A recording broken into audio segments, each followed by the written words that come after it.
This is the third part of the tutorial for first term computer application. We are talking about the HTML. जैसा कि मैंने बताया कि HTML जो है वो जो अपना 60% वेटेज है सिलेबस का, दैट इज ऑफ HTML. तो HTML में कौन सी बातें हमारे को ध्यान में रखनी है? सबसे पहली चीज़ तो हमारे को ये ध्यान होना चाहिए कि कौन सा टैग और उसके कौन कौन से एट्रीब्यूट्स होते हैं. ज़्यादातर क्वेश्चन इससे भी बनते हैं कि ये हमारा टैग है और उसके ये एट्रीब्यूट्स होते हैं और ये एट्रीब्यूट्स का ये काम होता है. सो पहले इनिशियली हम थोड़ा सा एक बेसिक देख लेते हैं कि HTML होता क्या है. हाइपरटेक्स्ट मार्कअप लैंग्वेज होता है, किस काम में आता है कि वेब पेजेस बनाने के लिए हमारे पास में काम में आता है.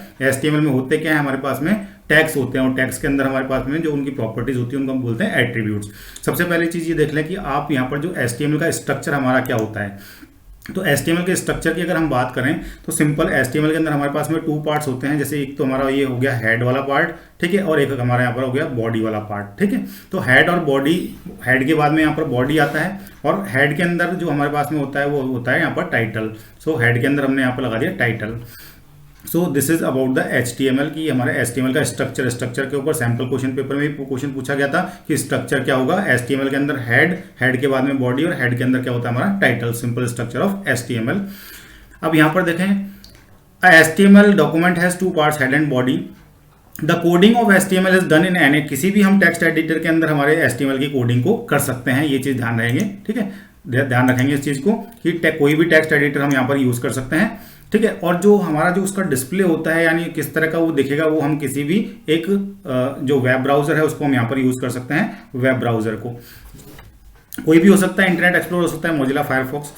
ये भी चीज ध्यान में रखने वाली, यहाँ भी छोटा सा क्वेश्चन बन सकता है कि नोटपैड की फाइल को हम किस एक्सटेंशन से सेव करते हैं, यानी किस नाम से करेंगे हम, या तो .html से करेंगे या फिर .htm से भी हम सेव कर सकते हैं. और एक चीज और, HTML is a case sensitive language. Case sensitive का मतलब यहाँ पर HTML is not a case sensitive language, यानी यहाँ पर हम स्मॉल लेटर में लिखें टैग्स या एट्रीब्यूट्स या फिर कैपिटल लेटर में लिखें, ठीक है, उससे कोई फर्क नहीं पड़ता. Small A and capital A they are treated as same, different treat नहीं करता है, ठीक है. अब टैग्स क्या होते हैं, टैग्स यहाँ पर क्या होते हैं, हम इसको एक कमांड की तरह जान सकते हैं कि टैग्स जो भी हमारे टैग्स होते हैं वो यहाँ पर क्या होते हैं, कमांड्स होते हैं. ये हमारे कमांड्स हो गए, ठीक है. जो ये टैग्स ही हमारे ब्राउजर को बताते हैं कि ये वेब पेज को हमारे को कैसे डिस्प्ले करना है. यानी जब हम कोई भी कोडिंग करते हैं तो वेब ब्राउजर उन टैग्स को रीड करता है, उसके अकॉर्डिंग ही हमारा जो टेक्स्ट होता है, जो भी डिस्प्ले होता है वो रेंडर करता है. अगर हमने बी में लिखा तो बोल्ड दिखाएगा, आई में लिखा तो इटैलिक दिखाएगा, BR दिया तो लाइन चेंज आती है. Means according to the tags only the display it is there. So attribute क्या होता है, attributes are some additional information. Attribute जो है यहाँ पर कुछ हमारे पास में एडिशनल इंफॉर्मेशन है. किसके लिए, यानी किसी भी टैग की जो एडिशनल जो सेटिंग्स होती है वो हम किसके थ्रू करते हैं, एट्रीब्यूट्स के. तो सपोज हम लेते हैं बॉडी टैग. तो बॉडी तो हमने देख लिया, बॉडी ये होती है जो white portion, that is the body. लेकिन उसमें बैकग्राउंड कलर कैसा होना चाहिए, उसके ऊपर टेक्स्ट का कलर क्या होना चाहिए, ठीक है, वो मार्जिन क्या होने चाहिए, इन सबको सेट करने के लिए बॉडी का ही कर रहे हैं हम, लेकिन बॉडी के इन बाकी जो प्रॉपर्टीज को सेट करने के लिए जो चीजें होती है उनको हम बोलते हैं एट्रीब्यूट्स. अब यहाँ पर टैग्स जो होते हैं वो 2 तरह के होते हैं, ध्यान रखिए. कंटेनर टैग जो ऑन भी होता है और ऑफ भी होता है, ठीक है, यानी उसको हमको क्लोज भी करना पड़ता है और ओपन भी करना पड़ता है. ये होते हैं हमारे कंटेनर टैग्स. इस तरह से हमारे पास में एम्प्टी टैग्स होते हैं. एम्प्टी टैग्स में क्या होता है, we have to on it only, यानी हम उसको सिर्फ ओपन करते हैं, उसको ऑफ करने की जरूरत नहीं होती है. तो जैसे हमारे पास में BR टैग है, HR टैग है, इसी तरह से एक IMG टैग है. ये 3 टैग हमारे पास में क्या है, एम्प्टी टैग हैं. अब इसके नोटपैड के लिए HTML में अगर हमको कोडिंग करनी है या किसी तरह का वेब पेज बनाना है तो हमारे पास में जो मेन जो रिक्वायरमेंट है वो क्या होना चाहिए, एक तो कोई ना कोई टेक्स्ट एडिटर होना चाहिए हमारे कंप्यूटर में और एक होना चाहिए हमारे पास में वेब ब्राउजर. सबसे इंपॉर्टेंट चीज है कि जो एट्रीब्यूट को यूज करने का तरीका क्या है. सो एट्रीब्यूट्स को हम कैसे यूज करते हैं, attributes are use inside the opening tag. पहली चीज क्या है कि ओपनिंग टैग के अंदर एट्रीब्यूट यूज होता है. देखो यहाँ पर ओपनिंग टैग के अंदर एट्रीब्यूट यूज हो रहा है. लिखने का तरीका क्या है, हमने एट्रीब्यूट का टैग का यहाँ पर नाम लिखा. टैग के नाम लिखने के बाद में एक स्पेस आएगी, स्पेस के बाद में हम लिखेंगे एट्रीब्यूट का नाम, फिर इक्वल्स टू और फिर उसकी वैल्यू. सो यहाँ पर मैंने बता रखा है ये हमारे टैग है, देन एट्रीब्यूट है, then equals to and value. सब अगर वेब पेज आपको बनाना है किसी भी तरह का, सबसे इंपॉर्टेंट पार्ट है how to use the attribute. उसका एक ही रूल है कि attributes are written inside the opening tag. Opening tag में टैग का नाम लिखा हमने, स्पेस दिया, फिर एट्रीब्यूट का नाम इक्वल्स टू वैल्यू. दूसरा एट्रीब्यूट यूज करना है, then attribute name equals to value, और जितने भी एट्रीब्यूट्स होते हैं उनको कॉमा से सेपरेट कर लेते हैं, ठीक है. यानी BG colour equals to red, comma text equals to हमने कर दिया सपोज ब्लू कलर का। सो इस तरह से हम क्या करते हैं, एट्रीब्यूट को यूज करते हैं। ये बहुत इंपॉर्टेंट है क्योंकि कई बार क्वेश्चन आता है कि which is the correct way to insert an image, तो हमको ये ध्यान होना चाहिए कि एट्रीब्यूट कौन सा यूज होगा और एट्रीब्यूट लिखने का तरीका क्या है। This is the most important thing, again I am telling you कि how to use the attributes. Now next one, coming to the basic HTML elements. HTML में बेसिक एलिमेंट्स भी हैं, लिस्ट एलिमेंट्स भी हैं, टेबल एलिमेंट्स भी होते हैं, form के एलिमेंट्स भी होते हैं। सबसे पहले हम कवर करें बेसिक HTML एलिमेंट्स। अब आपको एग्जाम के लिए करना क्या है कि जो भी बेसिक HTML हमारे टैग्स हैं उसके कौन कौन से एट्रीब्यूट्स हैं और उनका काम क्या होता है। चलो हम यहाँ पर स्टार्ट करते हैं बॉडी टैग से। तो बॉडी टैग के हमारे पास में जो एट्रीब्यूट्स हैं, बैकग्राउंड है, यानी अगर बॉडी का बैकग्राउंड इमेज लगाना है तो बैकग्राउंड के अंदर क्या लगाना है, इमेज लगाना है, then we will use the background attribute. अगर बैकग्राउंड के अंदर हमको इमेज की जगह कोई कलर चाहिए, we will use the BG colour. ठीक है। अब जो हमारा जो बॉडी होता है, यानी जो हमारा जो वेब पेज है, उस पर हमारे को अगर जो टेक्स्ट का कलर चेंज करना है, यानी जो भी मैं उसमें टेक्स्ट लिख रहा हूँ उसका कलर चेंज करना है पूरे वेब पेज में। ठीक है। So this is general tag, general attribute, that is the text. Suppose मुझे टेक्स्ट का कलर करना है blue, I will write text equals to blue. यहां पर हमारे पास में है लिंक। लिंक का मतलब होता है जो भी हाइपर लिंक है उसका कलर क्या होना चाहिए। यहां पर हम कलर मेंशन करते हैं लिंक के अंदर, ए लिंक के अंदर और वी लिंक के अंदर, यानी किसी भी हाइपर लिंक का कलर क्या होना चाहिए। और ए लिंक का मतलब होता है जब हम उस हाइपर लिंक पे क्लिक करके रखें, माउस बटन को प्रेस करके रखें, छोड़े नहीं, रिलीज ना करें, तो उसको हम बोलते हैं एक्टिव कंडीशन, इसको बोलते हैं एक्टिव लिंक। यानी जब हम प्रेस करके रखें तो हमारे जो लिंक का कलर यानी हाइपर लिंक है उसका कलर क्या होना चाहिए, that is written inside the A link. We link आपने देखा होगा गूगल पे जब हम सर्च करते हैं, ठीक है, बाय डिफॉल्ट जो हमारे पास में लिंक होते हैं ब्लू कलर के होते हैं, और किसी लिंक को हम विजिट कर चुके होते हैं तो वो पर्पल कलर में थोड़ा सा डिफरेंट कलर के अंदर चेंज हो जाता है। Clear. So that is called visited link. तो उसका कलर मेंशन करने के लिए हम यहाँ पर वी लिंक को यूज करते हैं। ठीक है। And two attributes are there, top margin and left margin, यानी जो हमारा वेब पेज की जो बॉडी स्टार्ट हो रही है और हमारा जो कंटेंट है जो टॉप के अंदर, उसमें कितने पिक्सेल्स का मार्जिन होना चाहिए। यहाँ पर जो भी वैल्यू देते हैं numeric, that is in the pixels. और लेफ्ट में हमारे पास में मतलब कितना मार्जिन छोड़ के, कितने पिक्सेल्स का मार्जिन छोड़ के हमारा कंटेंट जो होना चाहिए वो डिस्प्ले होना चाहिए। अब दूसरी जो सबसे इंपॉर्टेंट चीज इसमें क्या है कि हमको ये नहीं याद करना है कि BG कलर किस काम में आता है या बैकग्राउंड किस काम में आता है या टेक्स्ट किस काम में का, हमको उल्टा याद करना है। उल्टा कैसे याद करना है, हमको ये नहीं करना कि what is the meaning of background, वो बैकग्राउंड किस काम में आता है या BG कलर किस काम में आता है। हमको उल्टा किस तरह से करना है कि अगर हमारे को बैकग्राउंड के अंदर कोई इमेज चाहिए तो टैग का नाम, सॉरी एट्रीब्यूट का नाम क्या होना चाहिए। एट्रीब्यूट के नाम से हमको उसका मतलब नहीं, हमको उसके मतलब से एट्रीब्यूट का नाम याद होना चाहिए। Means which attribute it is use to put an image as a background, so background is the name of the attribute. Clear. So which, जैसे एक एग्जांपल बताऊं कि which attribute it is use to change the colour of the text on a web page, then the attribute name it is text, it is not colour. So उल्टी तरीके से इसको याद करेंगे, it will be more beneficial for you.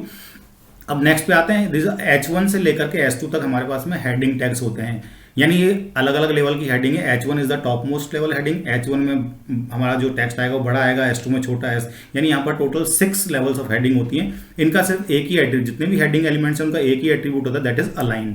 ठीक है। Align की value क्या हो सकती है, यहाँ पर देखो मैंने देखा सेंटर भी हो सकती है, लेफ्ट भी हो सकती है, राइट, तीनों नहीं लिखना है, ये स्लैश लगाओ, यानी इन तीनों में से हम कोई भी एक वैल्यू लिख सकते हैं। ठीक है। कंटेनर टैग है, इसको ओपन भी करना पड़ता है, क्लोज भी करना पड़ता है। एक हमारे पास में सेंटर टैग है। सेंटर टैग यानी किसी भी कंटेंट को अगर हमारे को सेंटर में लेके आना है तो हम उसको कंटेंट को सेंटर टैग के बीच में डाल सकते हैं। Very simple tag.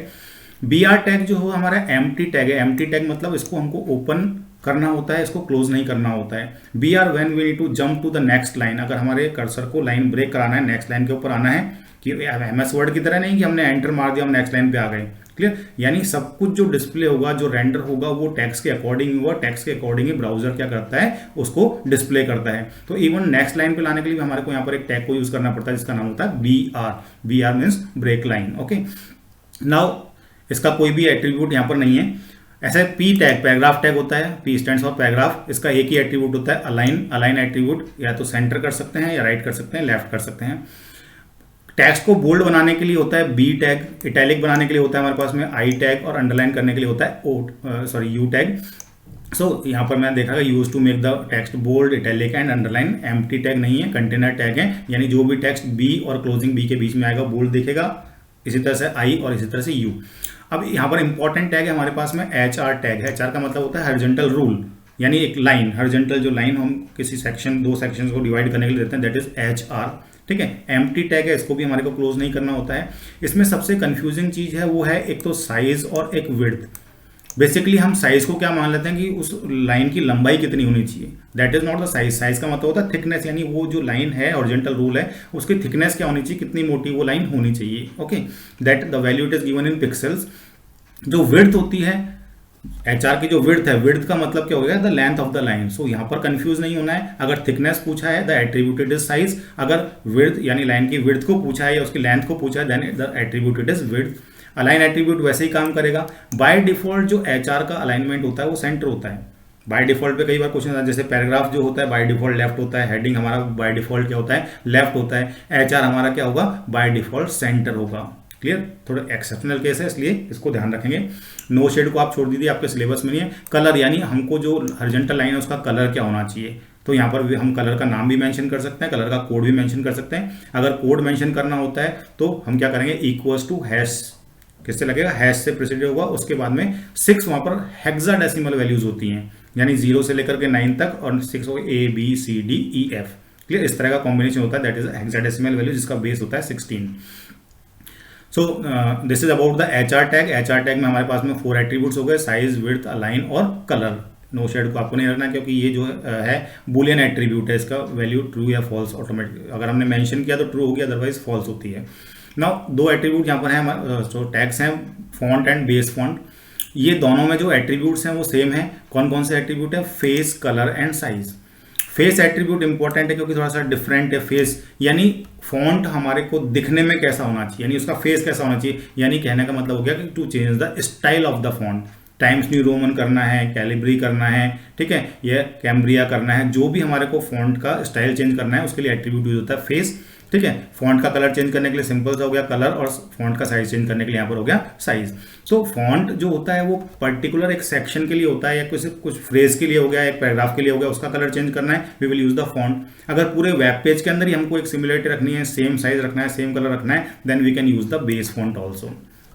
क्लियर, आज के जो वर्जन है उसमें बेस फॉन्ट हम यूज नहीं करते।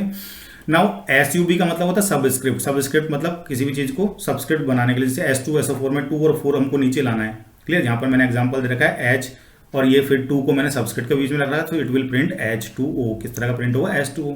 सुपरस्क्रिप्ट यानी जो एक्सपोनेंट होता है या पावर होता है वो बनाने के लिए हम यहाँ पर SUP टैग को यूज करते हैं। सुपरस्क्रिप्ट इनके कोई भी एट्रीब्यूट्स यहाँ पर नहीं होते हैं।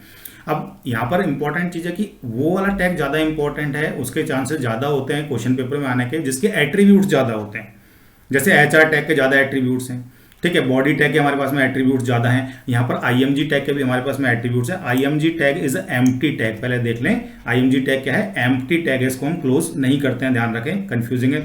IMG tag is an empty tag.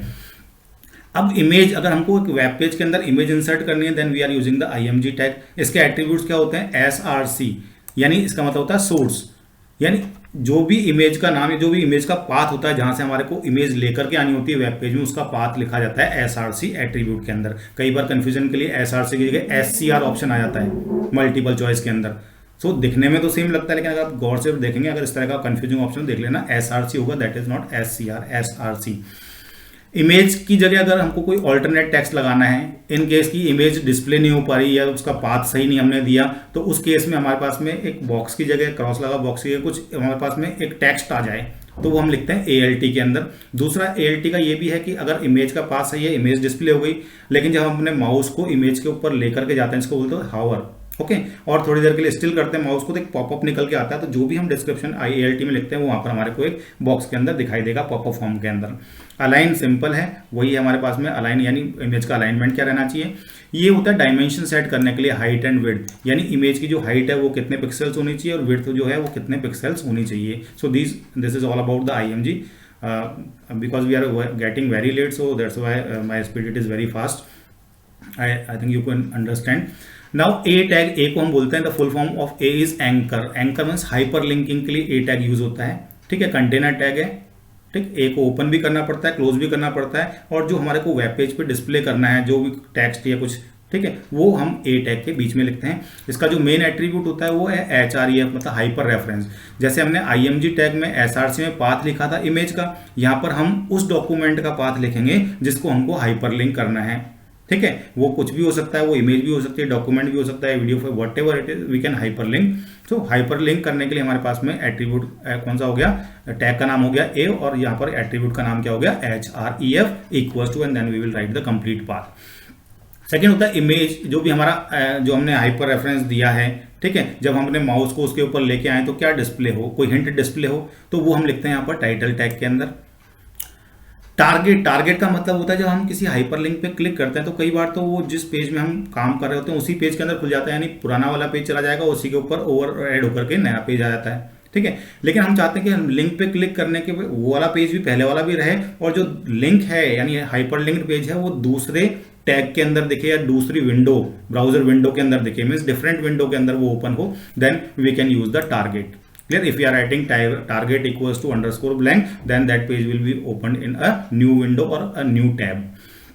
Now this is all about the HTML basic elements, ठीक है।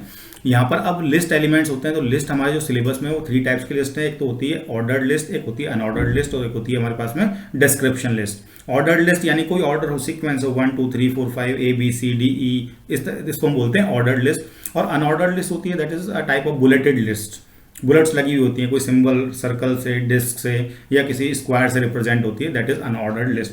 तो जब हम लिस्ट बनाते हैं तो ऑर्डर्ड और अनऑर्डर्ड लिस्ट के अंदर क्या होता है, जो लिस्ट एलिमेंट्स होते हैं वो लिखे जाते हैं LI के अंदर। LI का मतलब होता है लिस्ट आइटम्स, ठीक है, जो भी लिस्ट के आइटम है वो हम लिखेंगे LI के अंदर। UL और OL तो सिर्फ हमारे को ये बताता है कि यहाँ से ऑर्डर्ड लिस्ट स्टार्ट हुई है, यहाँ से ऑर्डर्ड लिस्ट या अनऑर्डर्ड लिस्ट स्टार्ट हुई है, या यहाँ क्लोज हुई है। आइटम जो होते हैं, मेन आइटम जो होते हैं वो LI के अंदर लिखे जाते हैं। तो UL के अंदर हमारे पास में एक एट्रीब्यूट है टाइप, क्योंकि अनऑर्डर्ड लिस्ट है तो यहाँ पर एट्रीब्यूट का नाम क्या है, टाइप। टाइप क्या हो सकता है, यहाँ पर वैल्यू हो सकती है, देखो क्या क्या हो सकता है, स्क्वायर हो सकता है, डिस्क हो सकता है, और क्या होता है, सर्कल होता है। बाय डिफॉल्ट जो, अगर हम कुछ भी मेंशन नहीं करते तो बाय डिफॉल्ट जो वैल्यू होती है टाइप की क्या होती है, that disc. For ordered list, अब ऑर्डर्ड लिस्ट में भी हमारे पास में टाइप होता है। टाइप के अंदर हम क्या लिखते हैं, अगर हमने लिख दिया टाइप इक्वल्स टू A तो ABCD वाली लिस्ट आएगी। टाइप इक्वल्स टू हमने लिख दिया 1 तो 1 2, बाय डिफॉल्ट 1 2 3 4 होता है। अगर हम टाइप एट्रीब्यूट को मेंशन करें बाय डिफॉल्ट इट इज 1 2 3 4, ठीक है। स्टार्ट एट्रीब्यूट जो बताता है कि लिस्ट हमको स्टार्ट कौन से नंबर से स्टार्ट करनी है, ठीक है। और जो स्टार्ट की जो वैल्यू होती है, ये इंपॉर्टेंट है, जो भी स्टार्ट है एट्रीब्यूट उसकी जो वैल्यू होगी वो किस तरह की होगी, न्यूमेरिक वैल्यू। चाहे हमने अल्फाबेट से स्टार्ट किया हो, लेकिन स्टार्ट में जो वैल्यू आएगी वो न्यूमेरिक। जैसे मैंने यहाँ पर एग्जांपल दे रखा है, मैं यहाँ पर लिखा है टाइप इक्वल्स टू A। अगर मुझे लिस्ट E से स्टार्ट करनी है, I will not write start equals to E, this start will always have a numeric value. यानी यहाँ पर मैंने टाइप इक्वल्स टू A लिखा, स्टार्ट इक्वल्स टू 5 लिखा, तो 5th अल्फाबेट से स्टार्ट होगी, यानी E से हमारी लिस्ट स्टार्ट होगी। So remember this thing, start will always have a numeric value. अभी मैंने बताया लिस्ट आइटम जो होते हैं वो LI के अंदर लिखे जाते हैं, ठीक है, उसका हमारे सिलेबस में कोई भी एट्रीब्यूट नहीं है। अब डेफिनेशन लिस्ट होती है, उसमें क्या होता है कि तो लिस्ट हो गई, उसके अंदर 2 चीजें होती है, डेफिनेशन टाइटल भी होता है और उसका डिस्क्रिप्शन भी होता है। फिर डेफिनेशन का टाइटल आ गया, फिर डिस्क्रिप्शन हो गया। तो जैसे UL और जो हमारा OL है उसमें सिर्फ LI होते हैं, यहाँ पर हमारे पास डेफिनेशन लिस्ट जो होती है DL, उसके अंदर हमारे पास में 2 चीजें होती है, एक तो DT होता है डेफिनेशन टाइटल, और एक होता है डेफिनेशन का डिस्क्रिप्शन जिसको हम बोलते हैं DD।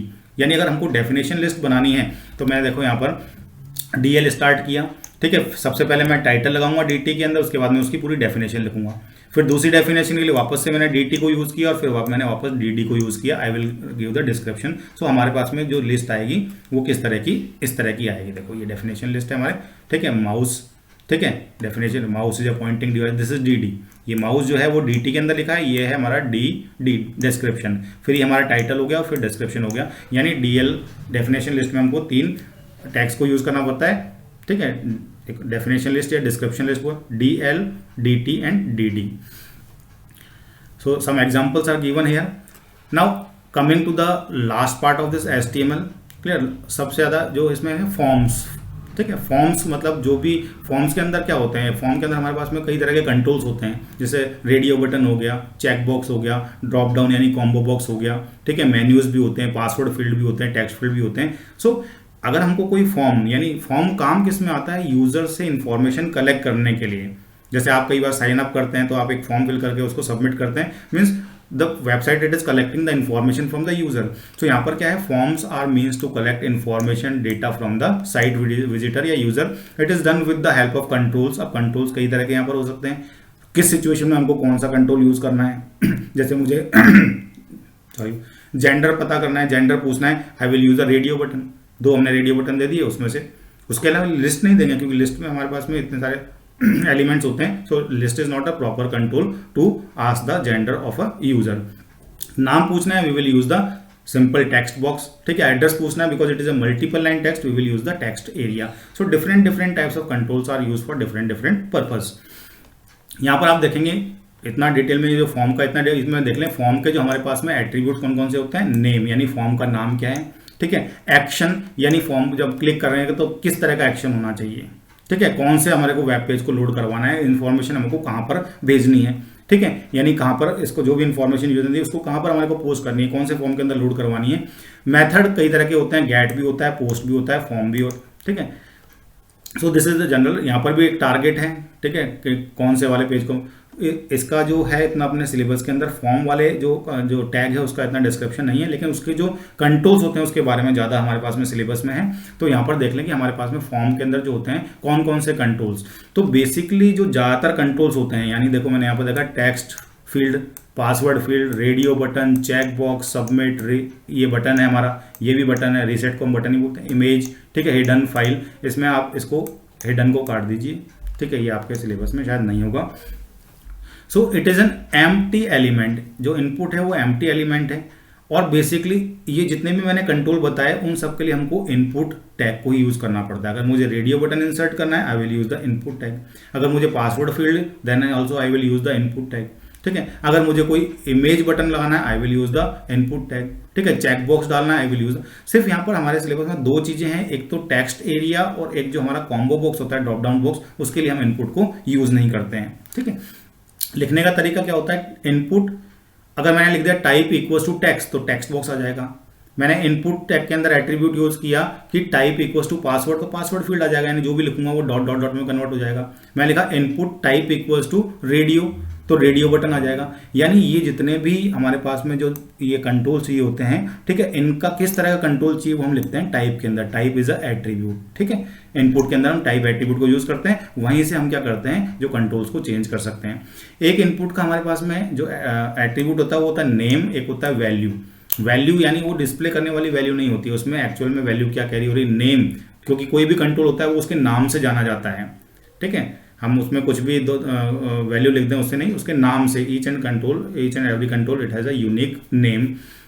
और एक होता है साइज, यानी कंट्रोल जो हमारा है उसका कितना विड्थ होना चाहिए, कितना एरिया कवर करना चाहिए, that is controlled using the size attribute. Okay, so it is an empty element and so does not have any closing tag. ये जितने भी मैंने यहाँ पर डिस्प्ले कर रखे हैं ये सारे कंट्रोल्स हम इनपुट टैग से ला सकते हैं, सिर्फ हमको टाइप के अंदर वैल्यू चेंज करनी होती है। अब जो हमारा टेक्स्ट एरिया है, टेक्स्ट एरिया क्या है, text area is a multiple line text box. जैसे टेक्स्ट बॉक्स में हम क्या करते हैं, अगर मैं लिखा input type equals to text, I can only use one line, enter करने पे सेकंड लाइन पे जंप नहीं करूंगा। लेकिन टेक्स्ट एरिया क्या है, मल्टीपल लाइंस, यानी एक से ज्यादा यहाँ पर लाइंस हो सकती है। देखो आप देख रहे हैं यहाँ पर लाइंस, स्क्रॉल भी हम यहाँ पर कर सकते हैं।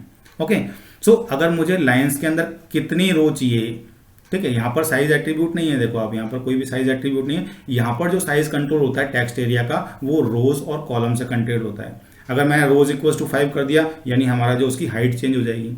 अगर मैं रोज इक्वल 7 कर दिया और हाइट उसकी चेंज हो गई, ठीक है। रोज इक्वल्स टू 3 यानी उसकी हाइट, यानी हाइट को कंट्रोल करने के लिए यहाँ पर रोज एट्रीब्यूट यूज करता है, ठीक है। और विड्थ को चेंज करने के लिए, यानी ये जो विड्थ है इस कंट्रोल की टेक्स्ट एरिया की, ठीक है, इसको कंट्रोल करने के लिए हम कॉल्स वाले जो है एट्रीब्यूट को यूज करते हैं। ये देखो मैंने यहाँ लिखा हुआ है, नेम तो ये हो गया, कॉल्स इक्वल्स टू 20 यानी 20 के हिसाब से इसकी विड्थ रहेगी, और रोज इक्वल्स टू 5 तो रोज क्या होता है, हाइट को कंट्रोल करता है। नाउ बटन, ठीक है, बटन मैंने बताया था इनपुट से भी हम ला सकते हैं, और चाहे तो हम बटन के लिए स्पेशली बटन टैग को भी यहाँ पर यूज कर सकते हैं, ठीक है। इनके जो टाइप हो सकते हैं, क्या हो सकता है, सबमिट बटन, यानी फॉर्म में जो इन्फॉर्मेशन सबमिट करनी है, भेजनी है, we will use the submit. Reset का मतलब क्या होता है, हमको रीसेट की कोडिंग नहीं करनी पड़ती, हम उसका सिर्फ जो टाइप होता है वो क्या कर देते हैं, चेंज कर देते हैं, दैट इज द रीसेट। अगर रीसेट वाले बटन पे मैं क्लिक करूंगा तो जो भी डिफॉल्ट वैल्यूज होती हैं वो फॉर्म में सेट हो जाती हैं। सपोज मैंने फॉर्म आधा फिल कर लिया, ठीक है, और मुझे अब उसको फॉर्म को सबमिट नहीं करना है, मुझे एम्प्टी फॉर्म चाहिए, यानी जैसी उसकी सेटिंग थी, डिफॉल्ट सेटिंग थी वैसे ही चाहिए, I will click the reset button, ठीक है। रीसेट पे क्लिक करूंगा, वापस से वो फॉर्म एम्प्टी हो जाएगा, और जहाँ पर डिफॉल्ट वैल्यूज सेट है वो डिफॉल्ट वैल्यूज वहाँ पर सेट हो जाएंगी, ठीक है। लिखना कैसे है, button type equals to button. Then यहाँ पर देखो ये भी एक तरह से लिस्ट की तरह ही है, लेकिन यहाँ पर ये क्या है, एक फॉर्म कंट्रोल है। कॉम्बो बॉक्स बनाने के लिए हमारे पास में जो दो हमारे टैग होते हैं वो होते हैं सेलेक्ट और होता है ऑप्शन।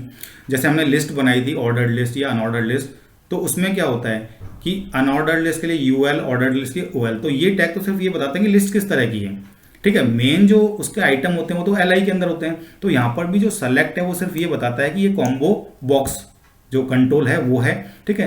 तो एल के में जो आइटम लिखते हैं वो यहाँ पर हम क्या कर देते हैं ऑप्शन के अंदर, यानी जो भी उस कॉम्बो बॉक्स के जो आइटम्स होंगे, जैसे ये इंग्लिश है यहाँ पर, ठीक है, यहाँ पर हिंदी है, यहाँ पर मैथ है, ये साइंस है और एसएसटी, ये जो आइटम्स होंगे वो किसके अंदर लिखे जाएंगे, यहाँ पर ऑप्शन के अंदर। So to create this combo box what we can write select, और सेलेक्ट को हमने क्लोज किया, फिर उसके बाद में ऑप्शंस, ऑप्शंस के अंदर हमने सारे ऑप्शन यहाँ पर लिख दिए। ऑप्शन जो होता है वो क्या है हमारे पास में कंटेनर, ठीक है। यहाँ पर ऑप्शन को ओपन भी करेंगे, फिर हमने लिखा ऑप्शन इंग्लिश, फिर ऑप्शन को क्लोज कर दिया, फिर ऑप्शन हिंदी, हिंदी को क्लोज कर दिया। So all the items will be written inside the option tag, and to start a combo box we will use the select. तो फिर से मैं बता रहा हूँ, इसमें जो मेन चीज़ है वो यही है कि कौन से टैग्स होते हैं, उनका कौन सा एट्रीब्यूट होता है, HTML का स्ट्रक्चर क्या होता है और एट्रीब्यूट को यूज़ करने का तरीका क्या होता है। फिर और एक बात जो इंपॉर्टेंट मैंने स्टार्टिंग में बताई थी, आप देख लेना कि हमको जो एट्रीब्यूट का नाम है उससे उसका काम नहीं, ठीक है, उसके काम से हमको उसका नाम याद होना चाहिए। यानी ऐसा नहीं कि ये मतलब जो है इसका ये किस काम में आता है, ये नहीं, ये काम करने के लिए हमको कौन सा एट्रीब्यूट यूज करना है, that is the main important thing in HTML। Okay, it is having 60% weightage. अगर ये आप जो नोट्स है मैं डिस्क्रिप्शन के अंदर मेरे आपको लिंक कर दूंगा, if you feel like to download you can download it from there, description में देख लेना, आपको एक लिंक मिलेगा, वहां से आप इसको चाहें तो डाउनलोड कर सकते हैं। लेकिन वो सेम नो आप उसमें से थोड़ा सा ये छाट लेना, क्योंकि वो टर्म 1 और टर्म 2 दोनों को मिला करके हैं। तो जो आपका पोर्शन काम का है, क्योंकि काम का क्या है, बेसिक एलिमेंट्स हैं और जो आपके ऑर्डर्ड अनऑर्डर्ड लिस्ट हैं और आपके पास में जो ये फॉर्म के कंट्रोल्स हैं, यही आपके इसमें सिलेबस के अंदर हैं, ठीक है। तो वो वाला पोर्शन आप रीड कर लेना। So thank you very much for watching this video. काफ़ी लेट हो चुका है। जो हमारे पास में जो मैंने बताया था कि प्रैक्टिस पेपर जो मैं 100 क्वेश्चंस का बताऊंगा वो I will try my best कि अर्ली इन द मॉर्निंग आपको मिल जाए। रात को तैयार करके सोऊंगा, मॉर्निंग में आपको वो पेपर मिल जाएगा, ठीक है। अब आपने ये सारा ट्यूटोरियल अगर देख लिया है, जो तीनों ट्यूटोरियल देखने के बाद में आप खुद इतने कॉन्फिडेंट हो जाएंगे कि you will be able to answer all the questions in this practice paper. और सैम्पल पेपर जो बोर्ड का वो भी आप सॉल्व करके देखना है, इससे बाहर कुछ भी नहीं है। Thank you very much again.